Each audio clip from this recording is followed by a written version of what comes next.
ಕೊರಳಿಗೆ 3 ಗಂಟೆ ಹಾಕಿ ನನ್ನ ನಿನ್ ಮಡದಿಯಾಗಿ ಸ್ವೀಕರಿಸು. ನಾನು ನಿನ್ನಂತವಳನ್ನ ಮದುವೆ ಮಾಡ್ಕೋತೀನಿ ಅಂತ ಹೇಗೆ ಅನ್ಕೊಳ್ತಾ ಇದೀಯಾ?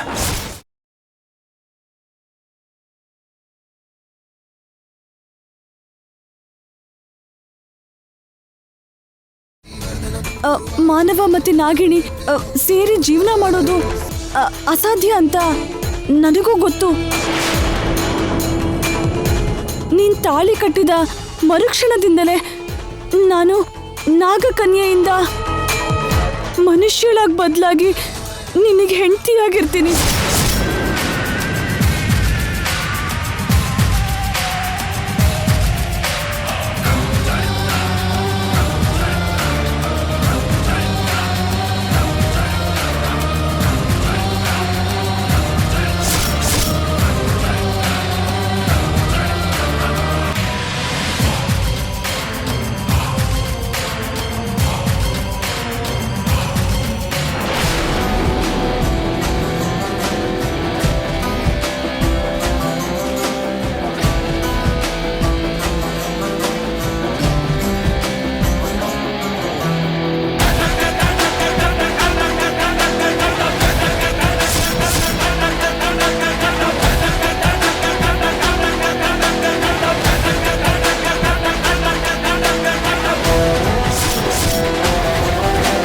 ಇದನ್ನ ನನ್ನ ಕೊಳ್ಳಿ ಕಟ್ಟು.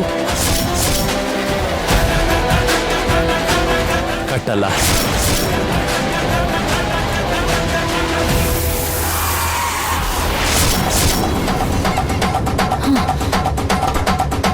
ನಾನು ಹೇಳ್ದ ಹಾಗೆ ಮಾಡ್ಲಿಲ್ಲ ಅಂದ್ರೆ ಮೊದಲು ನಿಮ್ಮ ಅಜ್ಜಿನ ಸಾಯಿಸ್ತೀನಿ.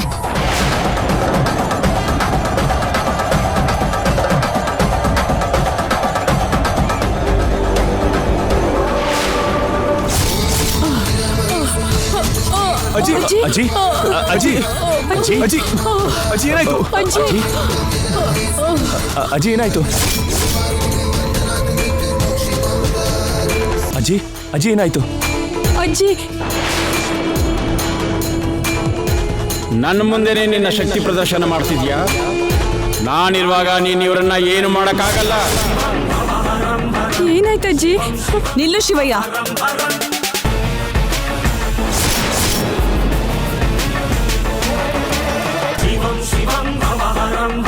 ನೀನ್ ಅವ್ರನ್ನ ಕಾಪಾಡ್ಬೇಕು ಅನ್ಕೊಂಡ್ರೆ, ಸಹಾಯ ಮಾಡ್ಬೇಕು ಅನ್ಕೊಂಡ್ರೆ ನನ್ ತಾಯಿ ಮೇಲಾಣೆ.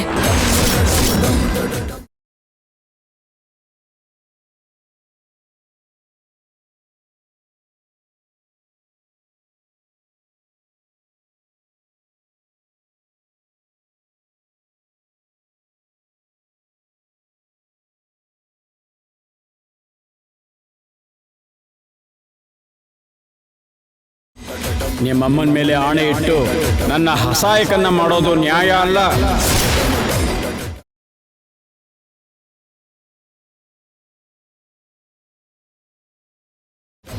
ನ್ಯಾಯ ಅನ್ಯಾಯದ ಬಗ್ಗೆ ಯೋಚಿಸ್ತಾ ಹೋದ್ರೆ ಯುದ್ಧನ ಗೆಲ್ಲೋಕ್ಕಾಗಲ್ಲ.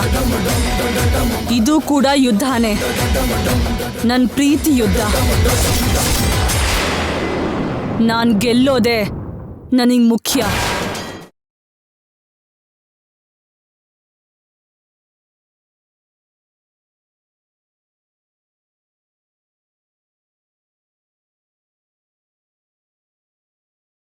ಅರ್ಜುನ್, ಇದನ್ನ ನನ್ನ ಕೊಳ್ಳಿಗೆ ಕಟ್ತೀಯೋ ಕಟ್ಟಲ್ವೋ?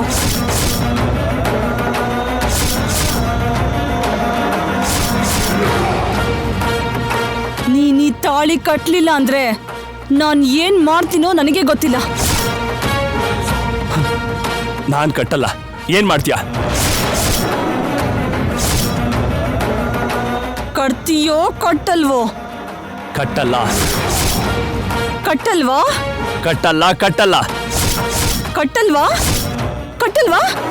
ನಿನ್ನ ನಿಲ್ಲಿಸು.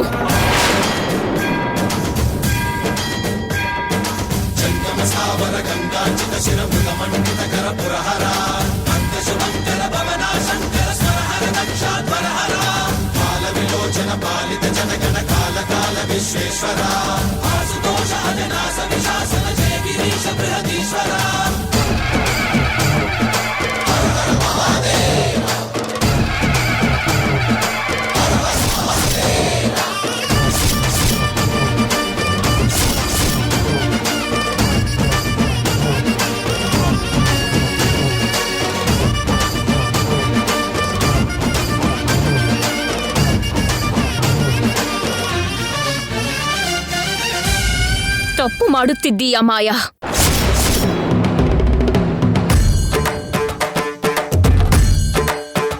ಪ್ರೀತಿಸೋ ತಪ್ಪ, ಮದ್ವೆ ಮಾಡ್ಕೊಳ್ಳೋ ತಪ್ಪ? ಅರ್ಜುನ್ಗೂ ಭೈರವಿಗೂ ಮದುವೆ ನಡೆಸಿಕೊಡುವೆ ಎಂದು ಅವರಿಬ್ಬರಿಗೂ ನಾನು ಮಾತು ಕೊಟ್ಟಿದ್ದೇನೆ.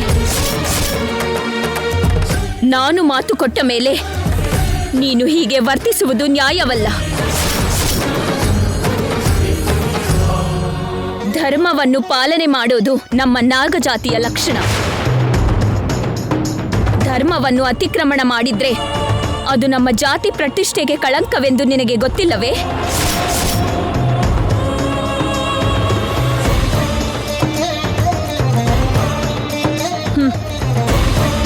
ಈ ತರ ನೀತಿ ಸೂತ್ರ ಹೇಳಿ ತಡಿತೀಯ ಅಂತಾನೆ ನಿನ್ನೂ ಬಂಧಿಸಿದ್ದೆ.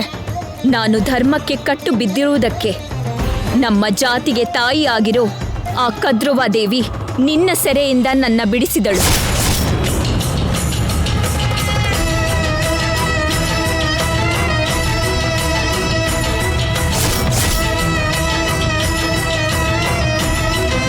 ಬಂಧ ವಿಮುಕ್ತಿ ಆಗಿರೋದಕ್ಕೆ ನನ್ನ ತಡಿದೆ, ನೀನಿಲ್ಲಿಂದ ಹೊರಟು ಹೋಗು. ನಾನು ಕೊಟ್ಟಿರೋ ಮಾತನ್ನ ಉಳಿಸಿಕೊಳ್ಳುವುದಕ್ಕೆ, ಅವರನ್ನು ಕಾಪಾಡುವುದಕ್ಕೆ ಇಲ್ಲಿಗೆ ಬಂದಿದ್ದೇನೆ. ನೀನೇ ಇಲ್ಲಿಂದ ಹೊರಟು ಹೋಗು.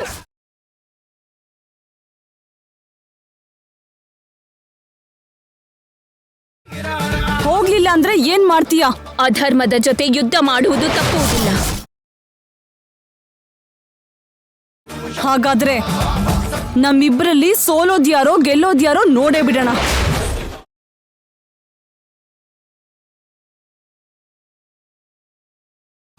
ಅಮ್ಮ ಮಾಯಾ, ನೀನು ಮಾಡ್ತಾ ಇರೋದು ತಪ್ಪು ಆಗಿರೋದ್ರಿಂದ ಇವರನ್ನ ಕಾಪಾಡ್ತೀನಿ ಅಂತ ನಿಮ್ಮ ತಾಯಿ ಇವರಿಗೆ ಮಾತು ಕೊಟ್ಟಿದ್ದಾಳೆ. ನಿನ್ನ ತಾಯಿ ಮೇಲಿನ ಗೌರವದಿಂದಾದರೂ ಇವ್ರನ್ನ ಬಿಟ್ಬಿಡಮ್ಮ, ಬಿಟ್ಬಿಡು.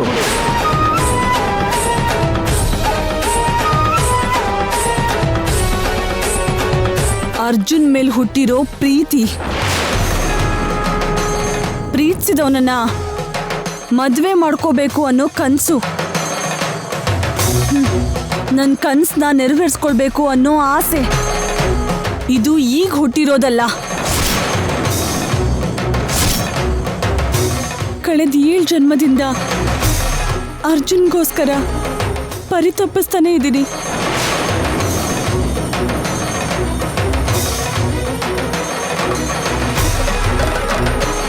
ಈ ಜನ್ಮದಲ್ಲಾದ್ರೂ ನನ್ನ ಆಸೆನ ನೆರವೇರಿಸ್ಕೋತೀನಿ.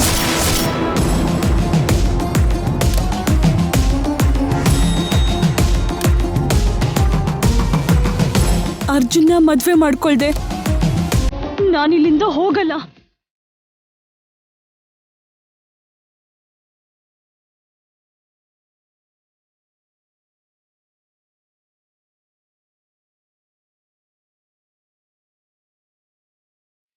ಅದಾಗೋವರೆಗೂ ನನ್ನ ಯಾರು ತಡಿಯಕ್ಕಾಗಲ್ಲ.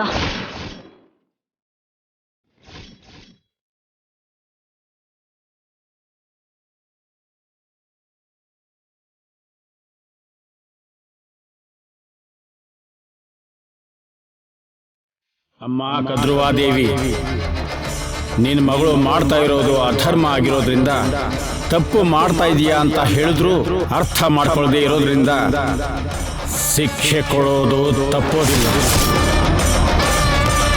ಓಂ ನಮಃ ಶಿವಾಯ, ಓಂ ನಮಃ ಶಿವಾಯ.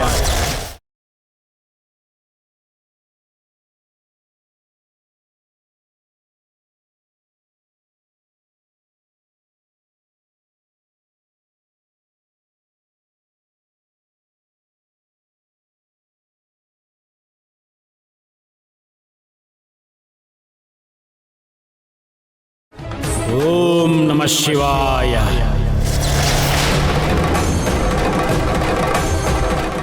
ಓಂ ನಮಃ ಶಿವಾಯ.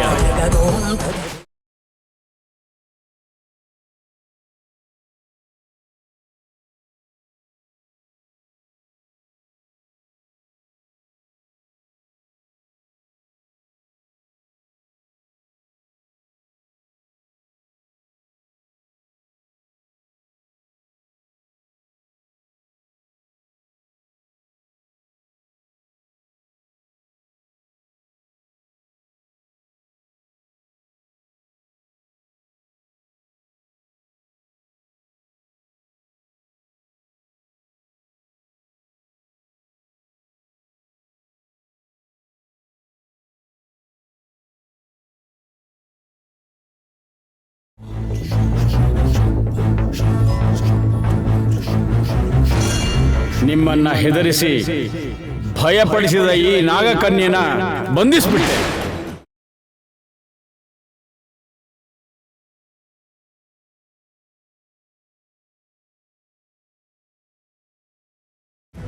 ಇನ್ನು ನೀವ್ಯಾರೋ ಭಯಪಡೋ ಅಗತ್ಯ ಇಲ್ಲ.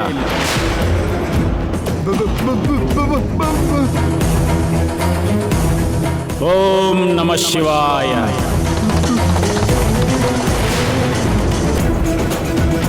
ಸ್ವಾಮಿ, ನನ್ನ ಮಾತು ಬಂದ್ಬಿಡ್ತು ಸ್ವಾಮಿ. ನನ್ನ ಕೈ ಕೂಡ ಚೆನ್ನಾಗೇ ಇದೆ ಸ್ವಾಮಿ. ಧನ್ಯನಾದೆ ಸ್ವಾಮಿ. ನಿಮ್ ಋಣ ಮರೆಯಲ್ಲ ಸ್ವಾಮಿ. ಶಿವಯ್ಯ ಅವರೇ, ನಾಗಕನಿಕೆನ ಬಂಸಿದ್ರಿ ಸರಿ. ಅವಳು ಬಂಸಿರೋ ಭೈರವಿ ಎಲ್ಲಿದ್ದಾಳೆ ಸ್ವಾಮಿ?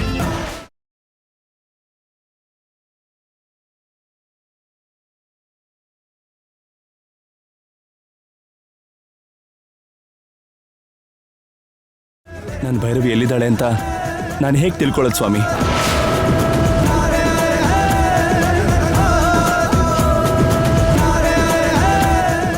ಭೈರವಿ ಇಲ್ಲೇ ಇದ್ದಾಳೆ.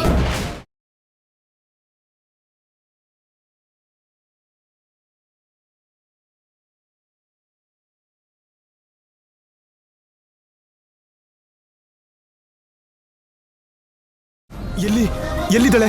ನನ್ನ ತಂಗಿ ಕಾಣಿಸ್ತಾ ಇಲ್ಲ. ಮಾಯಾ ಭೈರವಿನ ಬಂಧಿಸಿ ಬೊಂಬೆಯಾಗಿ ಬದಲಾಯಿಸಿದ್ದಾಳೆ. ಆಗೋ, ಆ ಬೊಂಬೆನೇ ಭೈರವಿ. ಬೊಂಬೆನಾ?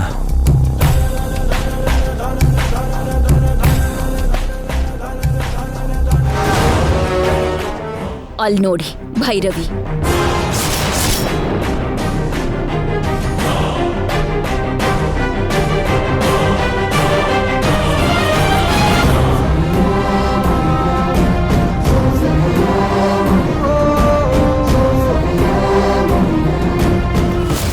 ಭೈರವಿ,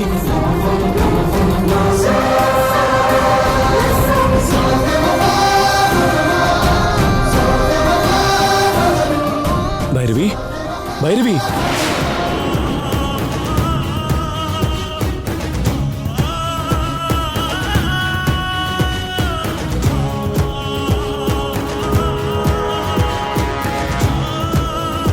ಆತಂಕ ಪಡಬೇಡಿ.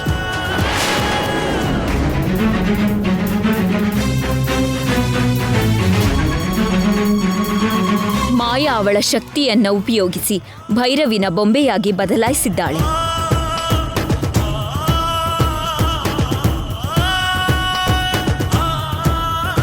ಆ ಶಕ್ತಿ ಕ್ಷೀಣಿಸಿ ಬೊಂಬೆ ಭೈರವಿಯಾಗಿ ಬದಲಾಗಲು ಸ್ವಲ್ಪ ಸಮಯ ಹಿಡಿಯುವುದು.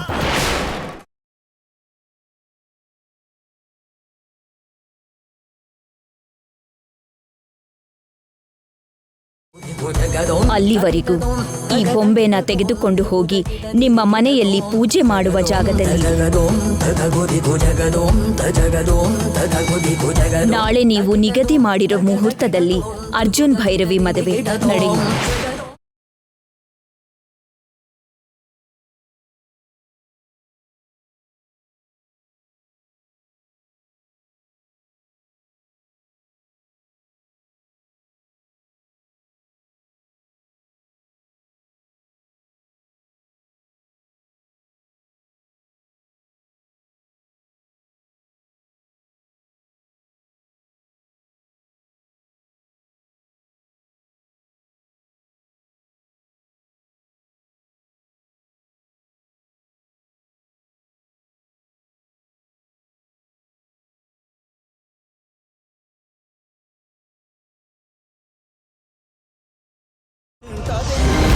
ನಿನ್ನನ್ನು ಬದುಕಿಸಿಕೊಳ್ಳಬೇಕು ಎಂದುಕೊಂಡಿದ್ದ ನಿನ್ನ ಪ್ರಿಯತಮೆ ನಾಗವೇಣಿ ಈಗ ಯಾರಿಗೋ ಬಂಧಿಯಾಗಿದ್ದಾಳೆ. ನಿನ್ನನ್ನು ಕಾಪಾಡಿಕೊಳ್ಳಬೇಕಾದರೆ ಮೊದಲು ನಾಗವೇಣಿಯನ್ನು ಕಾಪಾಡಿಕೊಳ್ಳಬೇಕು.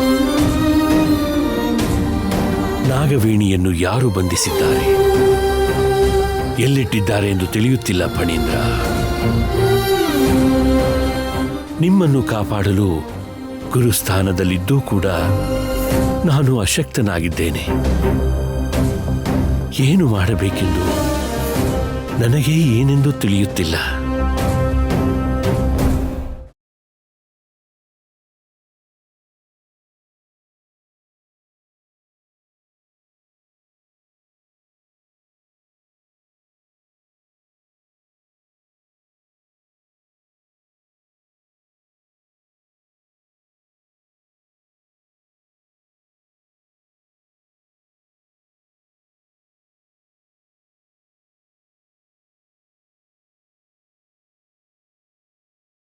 ಅಮ್ಮ ನಾಗವೇಣಿ, ನಿನ್ನನ್ನು ಯಾರೋ ಬಂಧಿಸಿ ಕೊಂಡೊಯ್ದರು ಎಂದು ನಮ್ಮ ಸೇವಕರು ಹೇಳಿದರು. ನಿನ್ನನ್ನು ಏಕೆ ಬಂಧಿಸಿದ್ದರು? ಯಾರು ಬಂಧಿಸಿದ್ದರಮ್ಮ? ನನ್ನನ್ನು ಮಾಯ ಬಂಧಿಸಿದಳು ಗುರುದೇವ.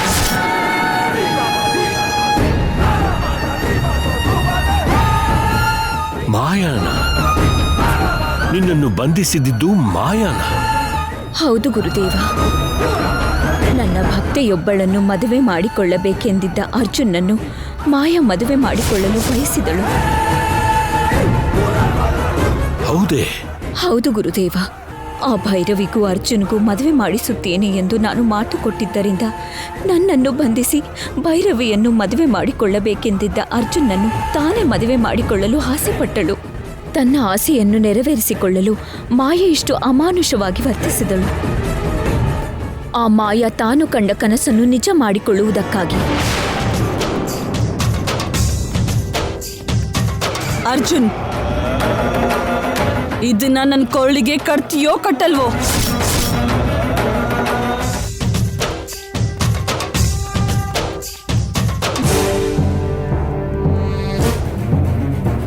ಓಂ ನಮಃ ಶಿವಾಯ.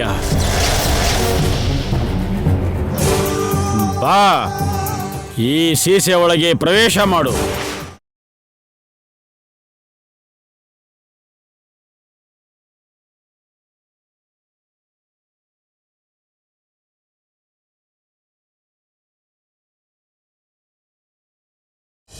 ಅಮ್ಮ ನಾಗಮ್ಮ, ಇದೆಲ್ಲ ನಡೆಯಿತು ಗುರುದೇವ. ಹಾಗಾದರೆ ಆ ಮಾಯಾ ಬಲೆಯಿಂದ ನೀನು ಹೇಗೆ ತಪ್ಪಿಸಿಕೊಂಡು ಬಂದೆ ನಾಗವೇಣಿ? ಗತ ಸಮಯದಲ್ಲಿ ಒಬ್ಬ ಮುನೀಶ್ವರ ಕಾಡಲ್ಲಿ ವಿಶ್ರಮಿಸುತ್ತಿದ್ದಾಗ ಉರಿ ಬಿಸಿಲು ಅವರಿಗೆ ತಾಕದಂತೆ ನನ್ನ ಹೆಡೆಯನ್ನು ಎತ್ತಿ ಅವರಿಗೆ ನೆರಳು ಕೊಟ್ಟೆ. ಸ್ವಲ್ಪ ಸಮಯದ ನಂತರ ಆ ಮುನೀಶ್ವರ ನನ್ನ ಸೇವಾ ಗುಣಕ್ಕೆ ಮೆಚ್ಚಿ ನನಗೆ ವರ ಕೊಟ್ಟನು. ಯಾವ ವರ? ನಾನು ಯಾವುದಾದರೂ ತೊಂದರೆಯಲ್ಲಿ ಸಿಲುಕಿದಾಗ ತನ್ನನ್ನು ಸ್ಮರಿಸಿದರೆ ಬಂಧ ವಿಮುಕ್ತಳಾಗುವೆ ಎಂದು ಆ ಮುನೀಶ್ವರನು ಹೇಳಿದನು. ಅದು ನೆನಪಾಗಿ ಆ ಮುನೀಶ್ವರನನ್ನು ಸ್ಮರಿಸಿದಾಗ ಮಾಯ ಬಲೆಯಿಂದ ಬಂಧ ವಿಮುಕ್ತಳಾಗಲು ಸಾಧ್ಯವಾಯಿತು ಗುರುದೇವ. ಪರರಿಗೆ ಮಾಡಿದ ಸಹಾಯ ಎಂದಿಗೂ ವ್ಯರ್ಥವಾಗುವುದಿಲ್ಲ. ನೀನು ಮಾಡಿದ ಸಹಾಯ ನಿನ್ನ ಆಪತ್ತಿಗೆ ನೆರವಾಗಿದೆ ಎಂದಾಯಿತು. ಹೌದು ಗುರುದೇವ.